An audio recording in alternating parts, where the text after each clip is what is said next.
Good day, my listeners.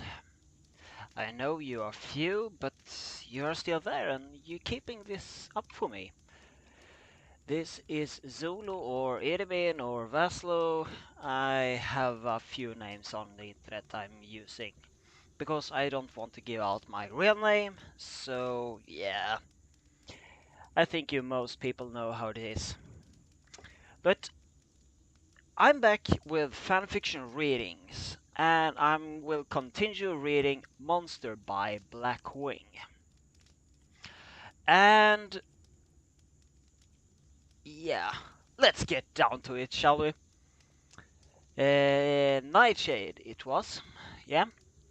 Flight of the Bumblebee. Nightshade lived in the forest for another 6 months, learning about the ins and outs of his new home. He learned that which plants were eatable and which were not, by eating them and trying not to vomit. He also learned that when you kill a timber wolf, he made that name up himself as a kind of a pun. Yeah. Having no idea what they're actually called. Yeah, that's the real pun. Yeah, yeah. Whatever it, what if you leave them all pieces together in the same place, they will reform, and the wolf will come back. He learned this the hard way when his makeshift tent was made from his now shredded backpack, and helped by sticks came to life with his entire stock of firewood and tried to eat him. Now he didn't feel nearly so bad about beating them to death with gracious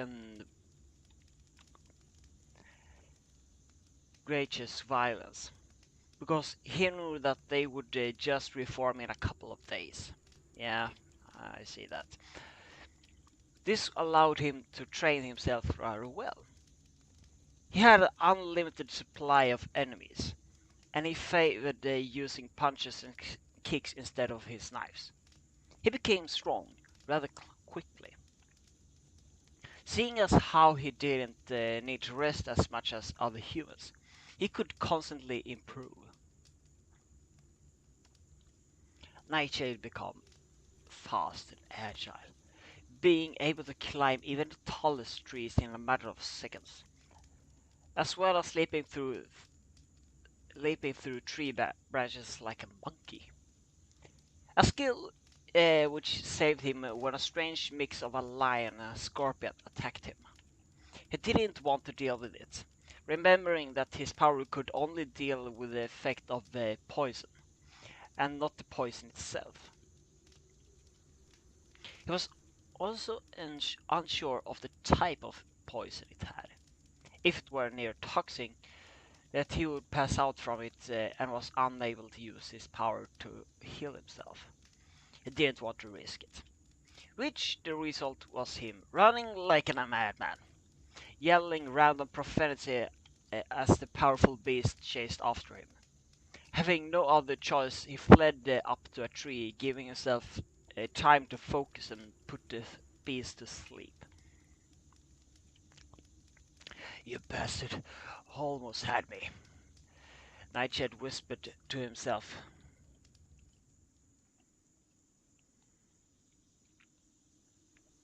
Malice in his voice. He had wanted to live without feeling anger or hatred, but this creature's really ticked him off. He drew his knife and slit the beast's throat while it slept. At least its death wasn't painful.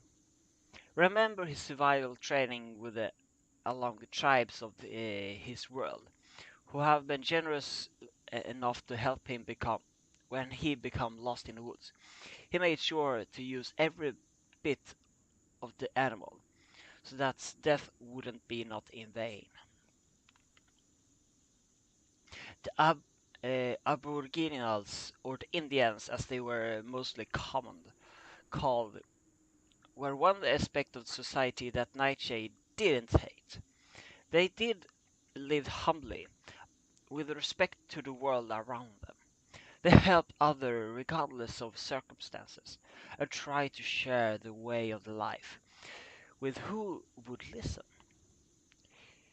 Recall how when settlers from Europe came and winter arrived, they were starving. The natives also had a bad year for harvest and were short of food themselves. Unable to ignore the plight of their white-skinned neighbors, they shared all they had.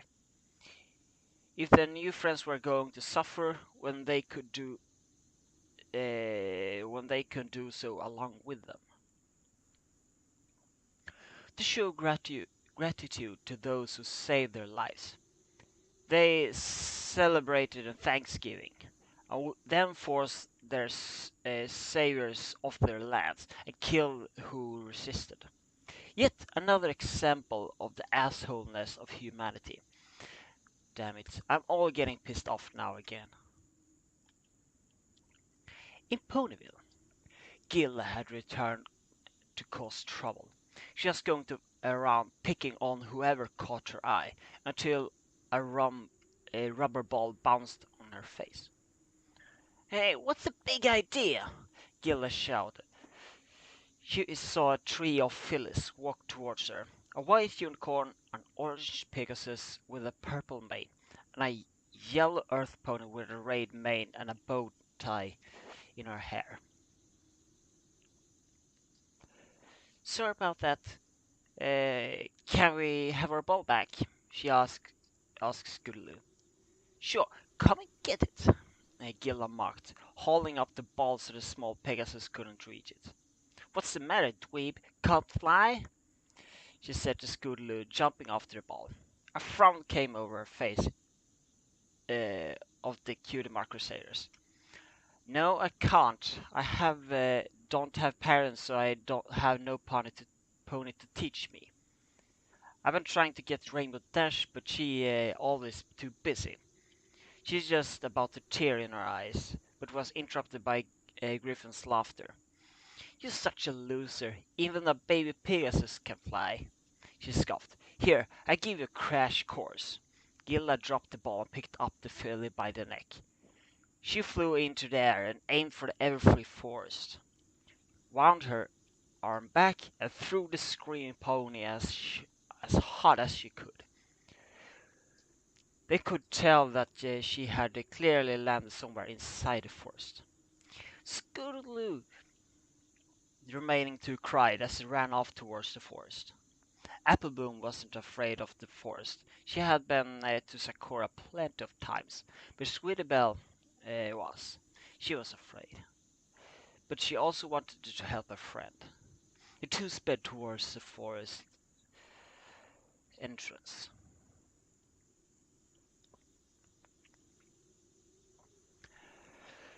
Nightshade was walking back to the camp, catching some fresh fish and gathering some more eatable plants he could find. He had lost weight, which was considering him, yes, he could keep himself healthy using the life force of the plants around him, but the physical form needed to keep up as well, or would have constantly drained from everything around him to stay alive. While he was a monster, he didn't want to be a vampire. Unfortunately for Nightshade, Manticore meat is just as toxic as the poison in its tail, and proved inedible. He needs to find something filling, like a deer, when he heard a thump nearby. He checked around, and after searching, found a chicken? No, that was too big. An orange? This looked more like a pony with wings, and had a purple mane. It had rammed itself into a tree, and was lying on the ground, unconscious. His stomach growled, and when he was looking at there was a fine piece of meat. It was knocked out and looked pretty tasty. Just when he was thinking about how to prepare horse meat, he realized he couldn't do it. First of it, by the looks of it, just a child. Secondly, horse meat is tough and would probably make him sick. Last and most importantly, he felt pity for the poor thing. Here uh, was it, a adorable looking creature, obviously hurt, and he was thinking about killing it so he could have a meal that he could probably make him ill. He felt ashamed of even thinking about it. Some of his instinct from his old life kicked in, telling him that there's no way he could eat a horse or a pony. Whatever this thing was he should care for it instead. Nightshade had turned 21 not too long ago. Not as likely he had kids. Heck, he never had a girlfriend. Yet his parental instinct kicked in, and just brought the little filly towards his camp. He had a mild, she had a mild concussion and would wake up soon enough, on her own. But this forest was a dangerous place, and she would likely not survive the dangers that were within. His head hurt as he healed her wounds, bringing her concussion to himself. He was larger and more resilient. It turned out simply to be a minor headache to him. While she started to wake up, he realized that she would probably freak out. He took her stamina and ensured she stayed asleep.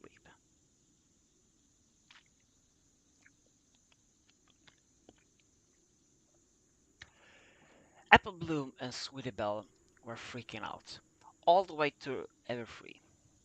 They had run into Applejack and explained the situation. Gilda did what now? The farm party said with a Southern accent. Through school into every forest, the pair cried in unison. Oh, hey, Sid. I know that girl was trouble from the moment I laid eyes on her, but this kind of trouble, I got to round up the gang and we're going in after her, said Applejack with an angry face as she set off to collect Twilight and the rest. I sure hope she is okay and it's getting dark soon. Scootaloo woke up. Despite everything she knew about blunt cranial drama, she had ex- experience, extensive experience with it. She felt fine. She was sitting under a tree near a river, got up to look around, and found that she was lost. She had only been in the forest once or twice. She has no idea where the layout of the land, couldn't find her way out. Apple Bloom has been in the forest dozens of times. Oh, she were here, she said the sullen Pegasus. She began wandering around, complete unaware that she was being watched by something high in the trees. After a time, she could find herself more hopelessly lost, and sat down for the tree to cry. Seeing that the thing could in fact talk was the first thing that surprised Nightshade for a long time. He watched as she wandered around and realized that she didn't know her way around in the forest. She had wings, so why did not just fly out? And didn't she hit her head because she had crashed while flying? Either way, she was crying now, and parental, par- parental instincts kicked in again. I know I'm going to regret this, he said to himself. Positioning himself in the tree she was sitting against, so that he could see her, but she couldn't see him. He spoke the first person horse thing, uh, other than himself in a long time. Hey, kiddo, why are you crying? He said, trying to sound cool. A, As soon as he said he face palmed at how lame he sounded.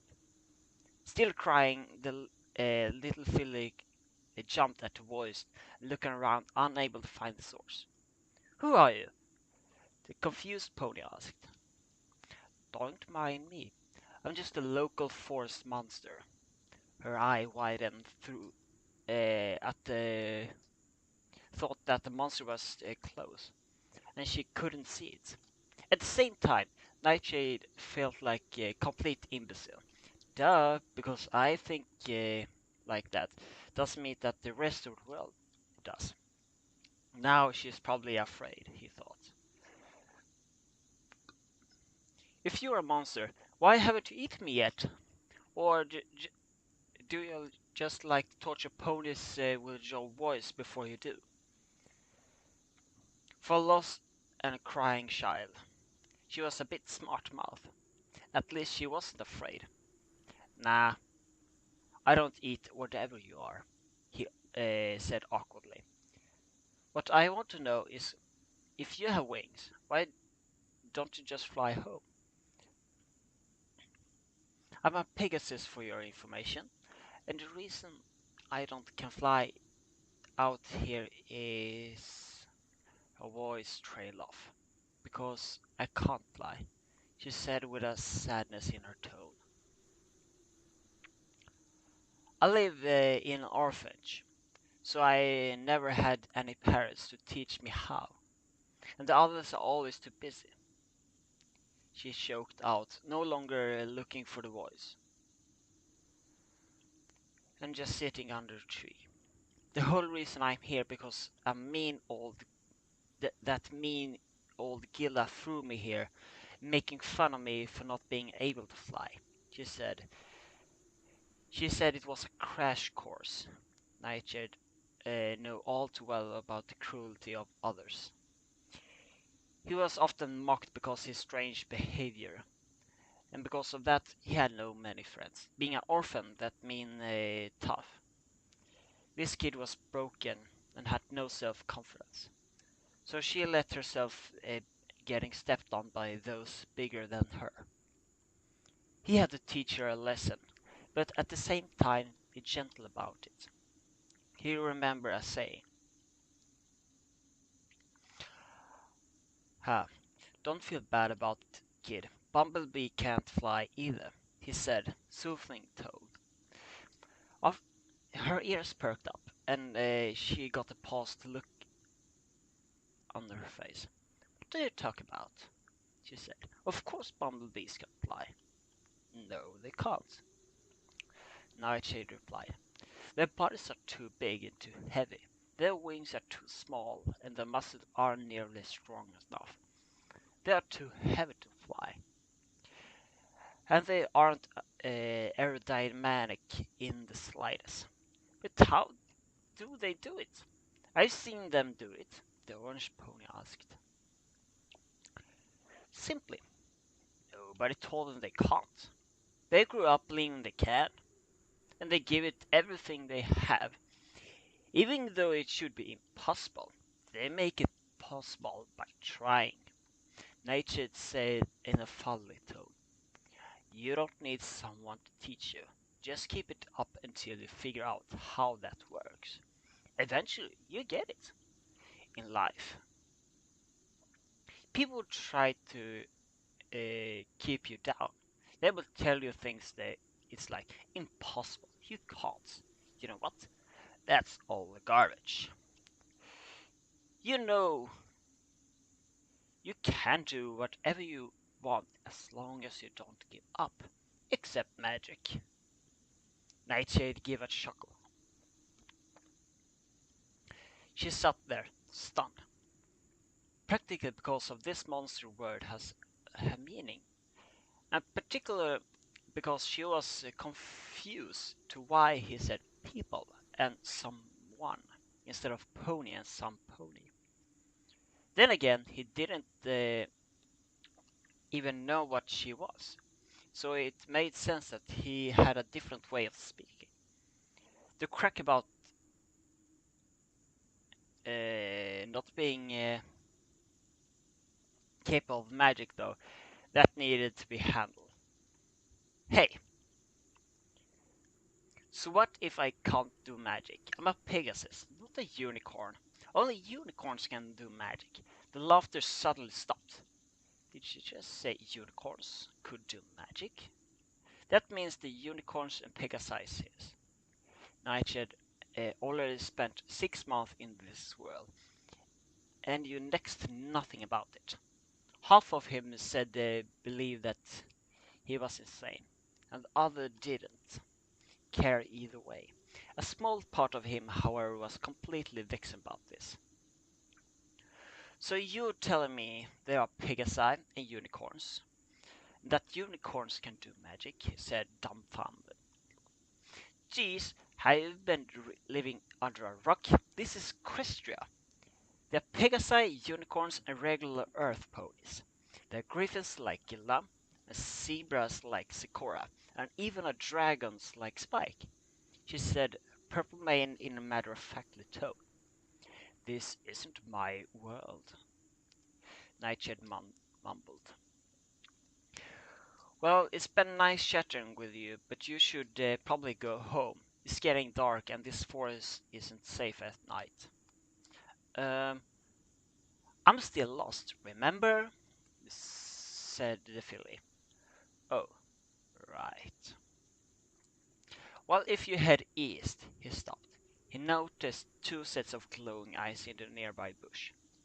Glowing eyes that he had known too well. Nightshade dropped out of the tree just as the timber wolves jumped from the hiding spot, drawing his knife from the sheath. They had been in his boot while he was wearing before, but they had been torn to shreds by use an attack. Luckily, he had packed a spare of footwear, so he had used the leftover fabric to attach them to his legs.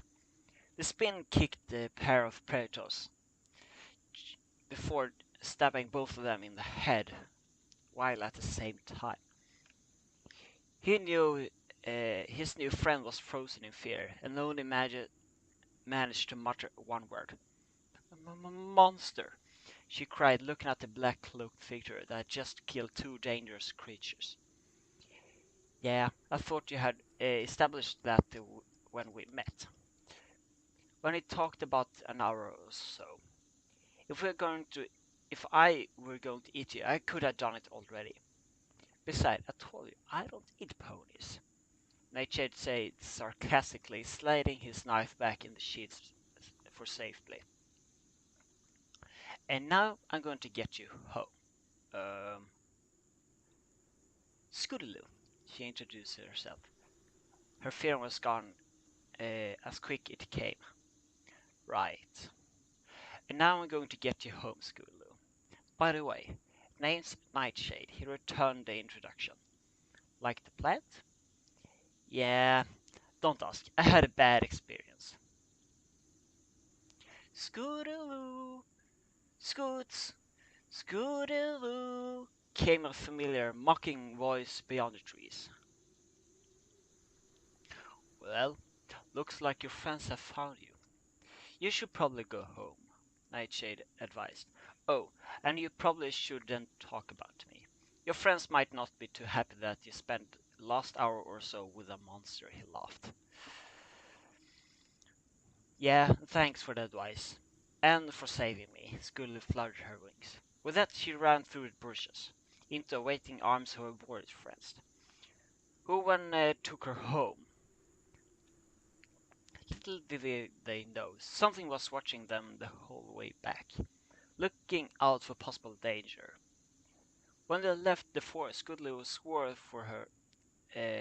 She heard a voice say, "Fly, my little bumblebee." Once they were gone, Nightshade's stomach made disappointment not having eaten the poor girl known. To which he replied, "Shut up! I damn, I'm hungry." He proceeded to devour what was an entire week worth of food he had rationed for himself. Okay, that was quite good. I'm quite happy with it. Yeah, this is one of my favorite series made by Blackwing. The other one is Griffin the Griffin, and there is I Am Rifley, who's reading up that one. I'm not as good as anyone who's reading, but I'm trying to do my best here. So I will cut off here, and I will do another one. See you soon.